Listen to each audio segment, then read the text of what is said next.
told you was true. Carolina Theater, you go in, you go up on the right, the blacks. I never could figure out why he put the whites on the bottom, down on the bottom where we could pour drinks and stuff on. That's exactly what happened, but yeah, threw everything on them. I couldn't understand that, but you know, I never knew I come up in that era, so I just thought it was the way of life when you seen the white only signs. I was on the main street one day and I had to go to the bathroom. I had to go, so I went. I pulled out, I had long hair, and she pulled me out by the head of the hair, but that was all right, you know. But we walked on one side of the street. Sampson's Grill's the one he was talking about. It was the only grill we had. When we dated, we had to sit in the car. Stalin's Grill was about it, and another one that you sit in the car and ate. They didn't mind taking your money, but you couldn't go in. Magnolia was our school. I'd leave home some mornings at 6:30, had to ride the bus to get there. That was our school that we went to, and then when I walked one time, we moved, and I had to walk to catch the bus because the bus didn't go that route. So I guess I was about 8, and I'd have to walk about 4 miles every morning. Mama made sure I got out because we didn't have a car. So I got eggs thrown at me, water balloons thrown at me. When I'd go to school, Miss Artie Emanuel from Pembroke, she'd always take me in the home make, she'd comb my hair. I told them that's why I guess my hair is like it is, because it got a lot of eggs on it. I made a joke out of it. Because my mom, one thing about this, all this situation, we sharecropped and everything, but there's one thing about the situation my mom told me, and I've never forgot it. I taught my children, and I sub now, and I tell them the same thing. You're no better than nobody else, and nobody's no better than you are, regardless of what happens. And I come up with that. And when me and my husband dated, like I say, we had certain places you could go. It was a big, fat no-no to date anybody out of your race. That was a no-no. I couldn't understand that, but, you know, I'm kind of glad it was that way, because the way people's treated today in schools and the way that, you know, it's not grown people to date, it bothers people. It is the children. They really terrible. But yeah, I went through some of that, and I come up through that. But you know what? I think about it now, and I sort of laugh about it. I told my children from the time they could understand all the way up about how I came up, you know, what happened to me in life, and I told them all of it because it's something our children needs to know. They said, Mama, if they'd have treated me like that, I'd said, you've been just like me. With the mama I had, you'd been just like me. Because, you know, we walked to church on Sunday. It's just a thing. She walked our room. But anyway, you know, and then when it happened and segregation came in, I was married, my son started, and he had to go to, he went over to a school there on 211, then he went to Littlefield. That year, there was a black boy that was killed when the school was segregated. They just couldn't accept the change that was coming. And so, it's a lot different, but me, when I look back on it, I think it made me the person that I am today. You know, it's being that way, knowing what life is, knowing that life changes, knowing that I was called a salvage, I was called a half-breed, I was called just about anything you could call. But I think it makes us who we are, even though we look at it as segregation or discrimination against us today. Yes, maybe it was, but I think it made us better people. It made us people that could stand, and I speak my mind. I mean, I don't tend to hurt anybody's feelings, but if I think it, I say it. You know, if I think I'm right, it's hard to tell me I'm wrong till you prove me I'm wrong. But that's just some of the things. But, you know, that's the thing that I think today, even though we come up in those eras, I can think sometime and close my eyes and still see a white-only signs. I can see those.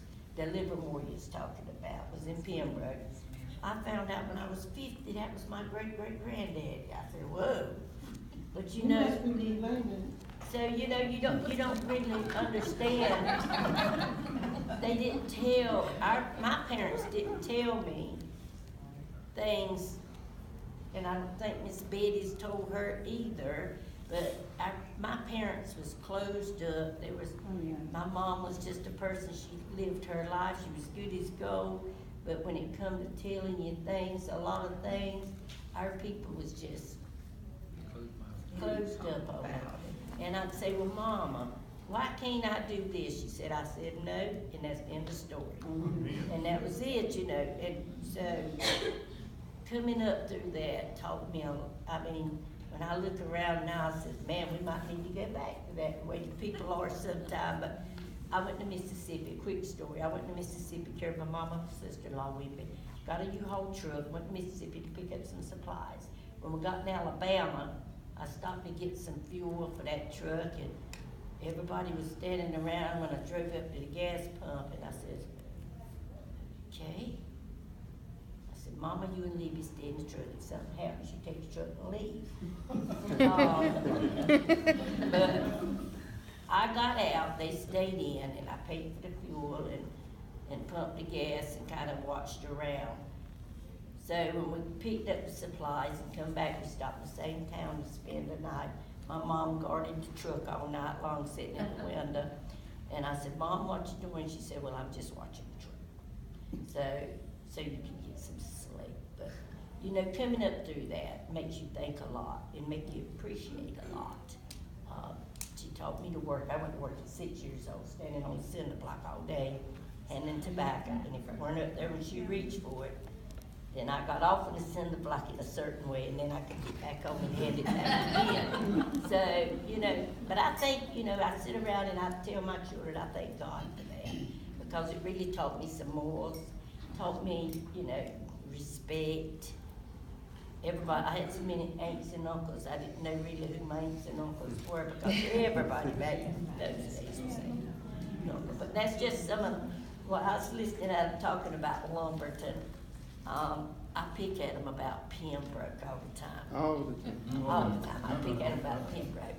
But that's how it was in Lumberton. We seem to be a little different when it comes to being discriminated against in Lumberton. Jan, I always say that adversity was our inspiration to do better and to overcome all of that. That's what we do. Right, Janice. and closing, yes. May I just add, she made me remember something when she was talking about Magnolia. I was in college with a young lady who drove a bus. Her turnaround point was Portland, Evergreen, on 74. And then her other turnaround point was 301 Cumberland County line. And she picked up all the Indian children on that route. And so she said she rode early in the morning to do that. And her principal was Mr. Frank Epps. And that school was so large. I was there when the kids had to leave and go to Lumberton, and they quit school, many of them. That school was so large that the Board of Education, which was a whole nother world then, had to choose to give Mr. Littlefield a raise because he had a principal making more money than him as the superintendent. Oh, wow. Janice, Yes. I want to say one other thing too, getting back to what was said about healthcare and part of the reason why our people didn't go to the doctor. First of all, we didn't trust them. Secondly, we had very few native doctors, because you talked about Robinson. The only Indian doctor that I knew for the longest time was Dr. Brooks in Pembroke. The other thing is, whenever I finished school with my master's in nutrition, worked at the health department, I worked with another native professional who was female. And she happened to be pregnant with one of her children. And she had her prenatal care with one of the few OBGYNs in town who treated her so bad. He knew she was a professional. She was a doctor, a dentist, and that's all I'm gonna say. Some of you might know her, and I don't want to call her name, because a lot of this is her story, not mine.